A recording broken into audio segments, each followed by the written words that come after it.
warm welcome to Disky Talk with Luyolo. If you're tuning in for the very first time, I do ask that you please subscribe and hit that notification bell. If you've been a part of this journey, I hope you thoroughly enjoy this episode. So, on today's episode, I discuss all things UEFA Champions League quarterfinal first leg as Manchester City take on Atletico Madrid.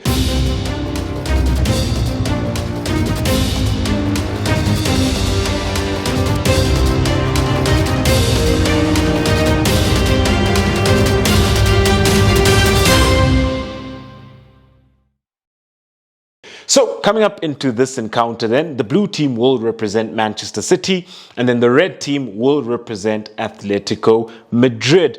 So, when you have a look then at Manchester City, this is a side then that are doing very well within UEFA Champions League and within the Premier League as well. And they're playing some of the best football within the world. When you have a look then at Manchester City, they are a team then that do look to keep the ball for long spells, as they are a team then that value ball possession, that value positional rotations and positional play as well. So it is quite a fluid system and got very, very dynamic players where then they're looking to institute numerical, qualitative and positional superiority as well. However, let's have a look at the personnel that Pep Guardiola would normally go with. So in goals then, you do have Edison, and when you have a look at Edison, this is a goalkeeper then who's very important when it comes to facilitating Manchester City's build-ups, because we do know that Manchester City look to build up,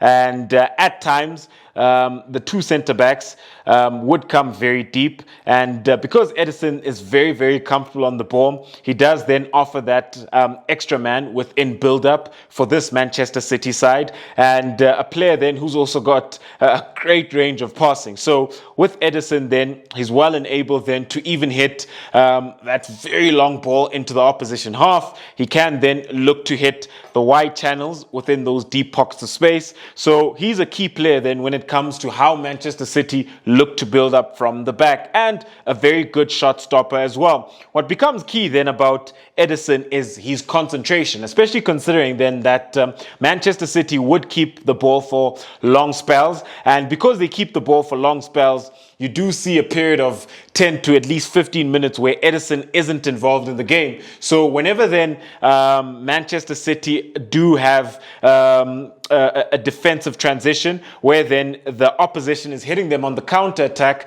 that's when he has to be alert. And then when you move on right along then and have a look at the centre-back pairing. So as the left-sided centre-back, you've got Aymeric Laporte, and then you do have John Stones as well. We do know that Ruben Dias has been injured, and he is a player then who was key for this Manchester City side. However, Aymeric Laporte and John Stones within the past couple of games that where they have played together, they have formed a very, very solid pair at the back. With Aymeric Laporte, he is left-footed, so he does then look to open up, receive it on his left foot, and a player then who's also very good at progressing the ball and who's also then got a great range of passing as well. With John Stones then, he is the much more physical one between the two, and a player then who's also very comfortable on the ball and who does then look to progress the ball. We do know that he has matured and he has become a very, very key and important player for this Manchester City side,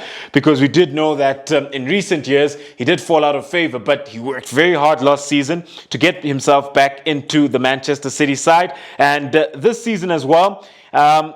Didn't play a lot of games because then Ruben Dias and Laporte were becoming very solid at the back, but he does find an opportunity at the heart of defense. So there was a time then where he was playing as the right back, where he did put out very, very good performances, but he will most likely partner Laporte as the centre back. So you've got Laporte, you've got John Stones as well. And then when you have a look at their left back, you do have João Cancelo. So when you have a look at João Cancelo, this has been one of the most important players for Manchester City this season with regards then to the positions that he'd occupy. So with João Cancelo, he is right-footed, but he does play as an inverted fullback. So João Cancelo does tend to enjoy this pocket of space that is deep within the left-sided half space, and he's been very influential with regards then to his passes and how then he looks to progress the ball for this Manchester City side, the amount of chances he creates and the goals he scored as well. So not just key then within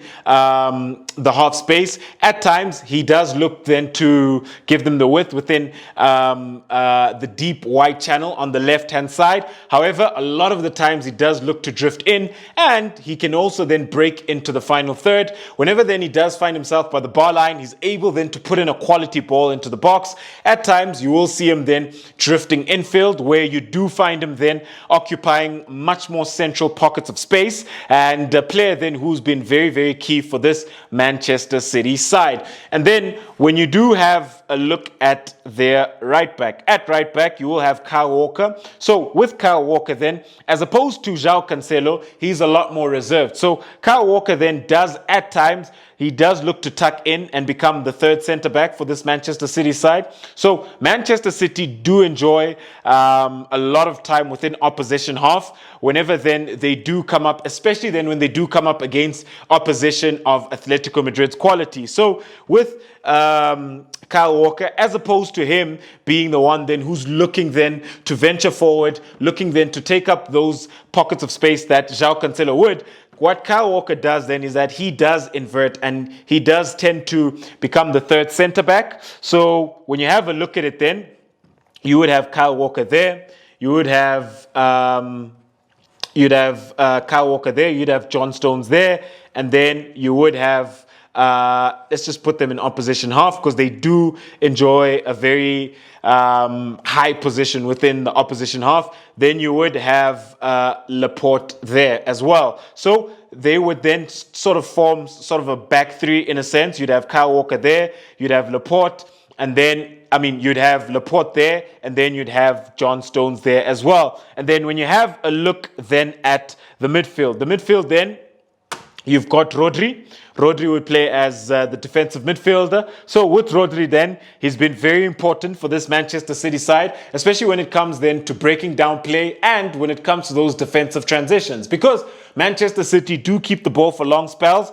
What happens a lot of the times is that teams would win the ball, and they would look then to transition offensively and hit this Manchester City side on the counter attack. However, that's where Rodri comes in, because he's been very good at positioning himself and reading the game adequately, where then he's able then to break down opposition. And very key then when it comes to also facilitating play from deep pockets of space for this Manchester City side. Very comfortable on the ball, and he's also then a player then from time to time he can pop up with a beautiful goal for this Manchester City side, where he can strike the ball from range, and he's also then got a very, very good passing range on him as well. And then when you have a look at it then, you've got Bernardo Silva, and then you've got Kevin De Bruyne. When you have a look at them, they do play as the advanced eights for this Manchester City side. So with Pep Guardiola, then he is trying to get his number 8 as high as possible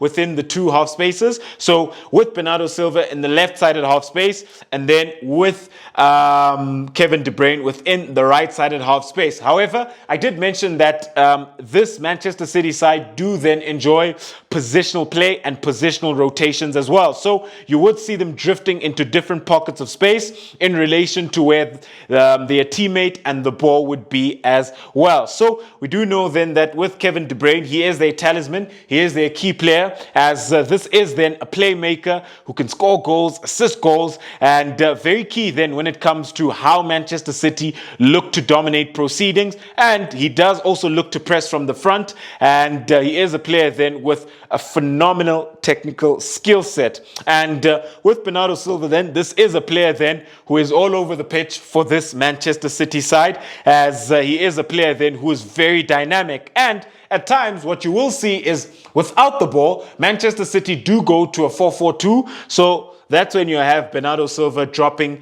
alongside Rodri. However, you've got Bernardo Silva there, you've got Rodri there, and then you've got Kevin De Bruyne there as well. And then when we have a look at the front three, you will have Raheem Sterling starting as the left winger. You will have Riyad Mahrez starting as the right winger, and then up front as the false nine, you do then have Phil Foden. And then you would have João Cancelo looking to occupy sort of that position. So this is then the shape that Manchester City would enjoy in opposition half. It does become very aggressive. So it does then go to somewhat of a 3-2-5.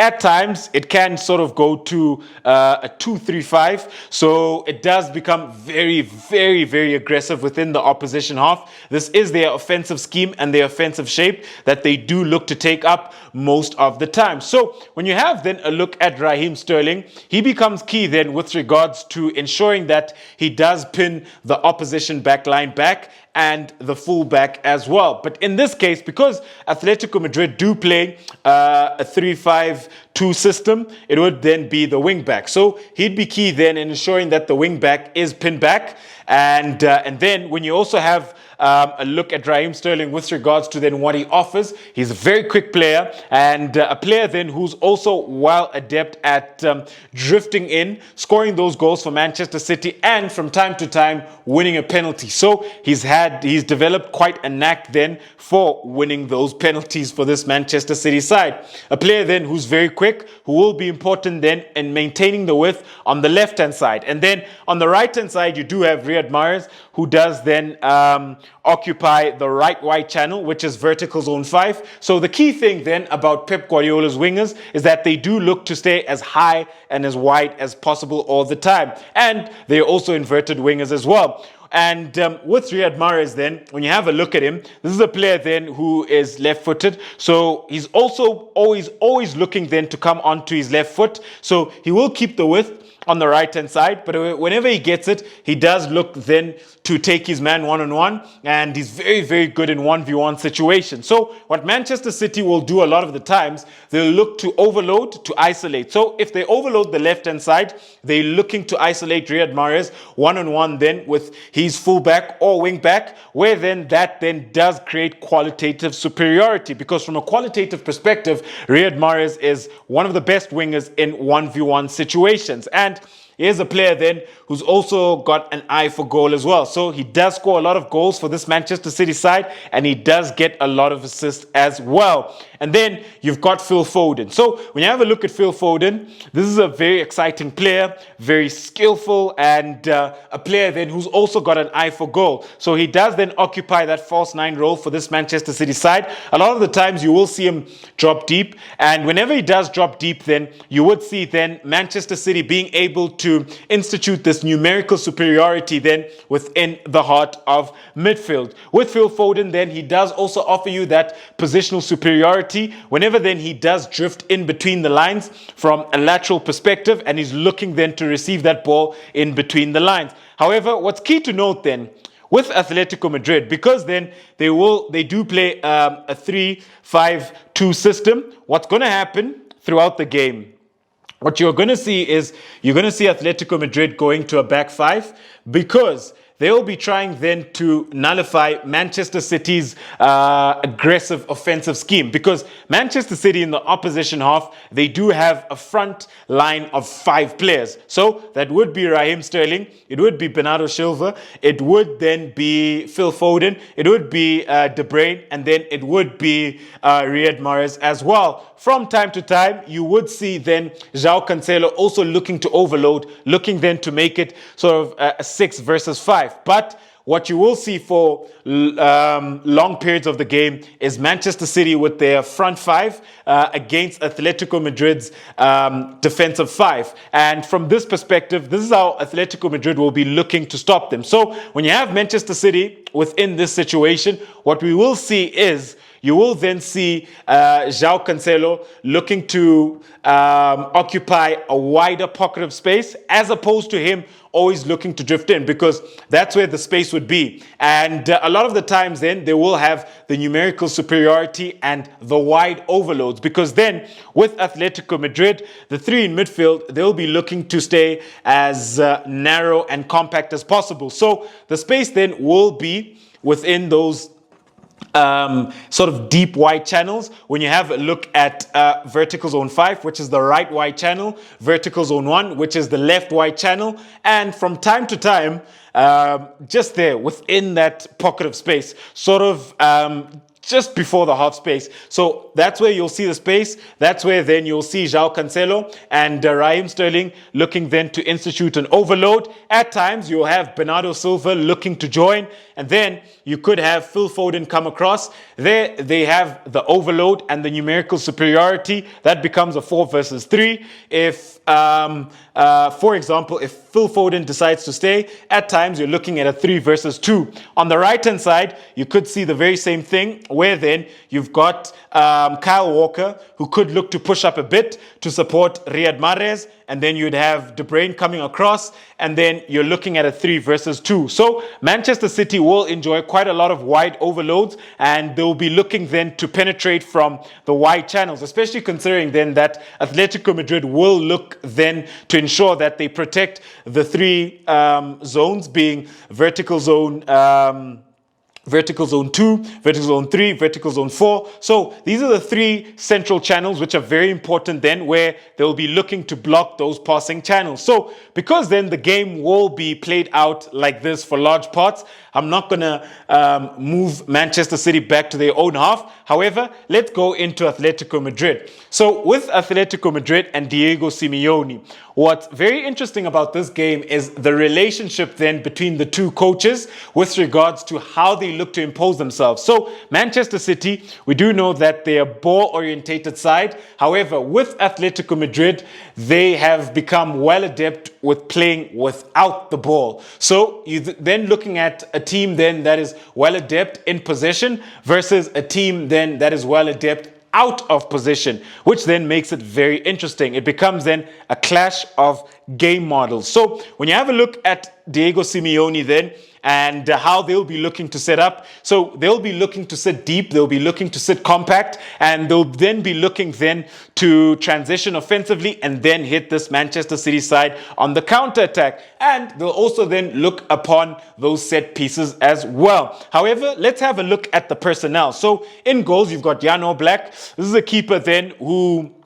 as of late, he hasn't been at his best for Atletico Madrid, but in recent years, he was one of the best goalkeepers in the world, and the goalkeeper then who's got vast experience within the Champions League as well. And then when you have a look then at, so let's have a look at their back 5. So as the right wing back, you will have most likely Llorente. So with Llorente then, this is a player who offers a lot of energy, and he does tend to offer a lot of width for this Atletico Madrid side. So a lot of the times with Atletico Madrid, they do look then to penetrate through the wide areas, and then where then they've got those overlapping runs with the 2 wing backs and then supporting their fluid front 2. So a lot of the times then you will have Llorente going on the overlap, and he would offer that width whenever then Atletico Madrid do find themselves then in an offensive situation.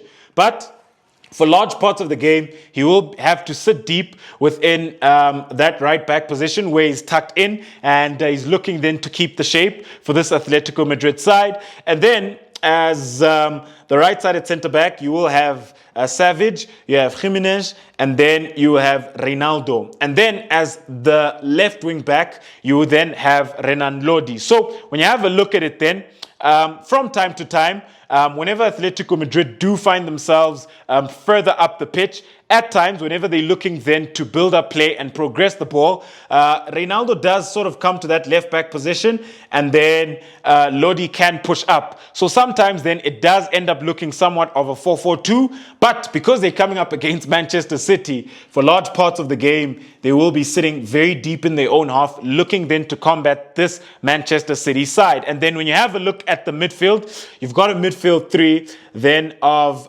Rodrigo de Paul. He does tend to occupy the right-sided half space a lot more because at times he sort of does tend to push forward a lot more in comparison to his other two midfielders in Herrera and Koke as well. And when you have a look at this midfield three, this is a midfield three then that will be very key in this game with regards to how then they look then to shut down the midfield and ensure that Manchester City aren't able then to penetrate centrally, and with regards then to ensuring that they manage the space laterally and vertically as well, especially then when they do look to sit in their two blocks, which will mostly be a low block and a mid block as well. And when you then have a look at their fluid front two, you do have Griezmann and then you do have João Felix as well. So when you have a look at these two, then they become very important with regards to getting Atletico Madrid out, especially when you have a look at João Felix because of his speed. So he becomes key then with regards to how then he's looking to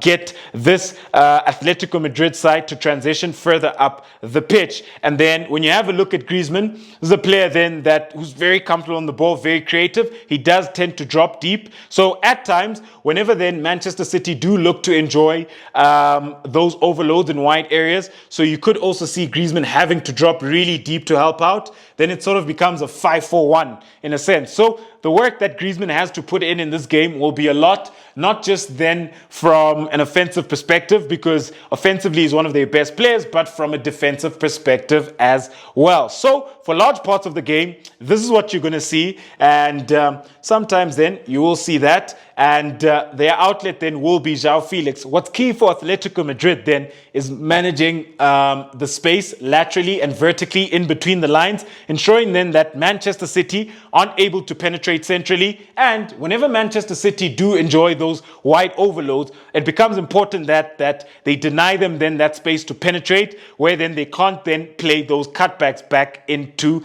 the box. However, when you have a look at both sides, they do have a plethora of options off the bench. So when you have a look at this Manchester City side, they do have Jack Grealish, they do have Gabriel Jesus as well. So those are two players then who can always come off the bench and impact the game for this Manchester City side. And then you also have Gundogan as well, who's an extra midfield option. So those are three quality players who can always come off the bench and impact the game for this Manchester City side. And then when you have a look at Atletico Madrid, so they do have Lamar, they do have Suarez, they do have Correa, they do have Yannick Carrasco as well. However, a player then who I think can be key, could be Correa, because with the speed that Correa has, and the intensity that he plays at as well, he could be key then in actually being able then to ensure that Atletico Madrid can counter-attack this Manchester City side effectively. However, when you look at then the overall scope of the game, I do foresee Manchester City keeping the ball for large parts of the game, where then they're looking then to shift that ball very quickly and shift Atletico Madrid out of position within the heart of midfield, where then they're looking to find Bernardo Silva within those tight pockets of space. They're looking to find Phil Foden and Kevin De Bruyne as well. We will see them then instituting wide overloads and wide rotations and positional play as well. And then when you have a look at Atletico Madrid, they will be looking to sit deep, they will be looking to sit compact, and they will be looking to be tactically and defensively organized as well. So how I see this game playing out then, I do foresee it being a very difficult game, as I do know that when it comes to Diego Simeone, he's a master of the dark arts, so he specializes in these type of situations. However, from a qualitative perspective, I just think that the qualitative superiority and how then Manchester City look to impose themselves in possession of the ball, and how then they look to have those positional rotations and those overloads, I just think that'll be too much for this Atletico Madrid side, because I just don't see them being able to successfully transition offensively and hit this Manchester City side on the counter-attack. Because when you have a look at it, he has been going with Griezmann and João Felix. So it's going to be a very, very tough ask for these two to get this Atletico Madrid side out. So I do foresee then Manchester City winning this game 1-0. Ladies and gentlemen, Thank you very much for tuning in to yet another special episode of Disky Talk with Liolo. Do let me know at home, who do you think wins this encounter? As it is the first leg where Manchester City take on Atletico Madrid at the Etihad in the UEFA Champions League quarterfinal. Signing out.